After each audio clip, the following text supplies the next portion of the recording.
ಜನಪ್ರತಿನಿಧಿಗಳನ್ನು ಕೈಬಿಟ್ಟ ತಾಲೂಕು ಆಡಳಿತ. ಆರೋಪ.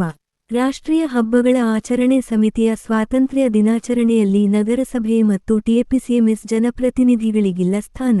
ಚನ್ನಪಟ್ಟಣ ತಾಲೂಕು ರಾಷ್ಟ್ರೀಯ ಹಬ್ಬಗಳ ಆಚರಣೆ ಸಮಿತಿಯಿಂದ ಆಗಸ್ಟ್ 15ರಂದು ನಡೆಯುವ 79ನೇ ಸ್ವಾತಂತ್ರ್ಯ ದಿನಾಚರಣೆಯ ಆಹ್ವಾನ ಪತ್ರಿಕೆಯಲ್ಲಿ ಪಟ್ಟಣದ ನಗರಸಭೆಯ ಉಪಾಧ್ಯಕ್ಷರು ಹಾಗೂ ಟಿಎಪಿಸಿಎಂಎಸ್ ಅಧ್ಯಕ್ಷರನ್ನು ಕೈಬಿಟ್ಟಿದ್ದು, ಈ ಬಗ್ಗೆ ಜನತೆಯಲ್ಲಿ ಆಕ್ರೋಶ ವ್ಯಕ್ತವಾಗಿದೆ.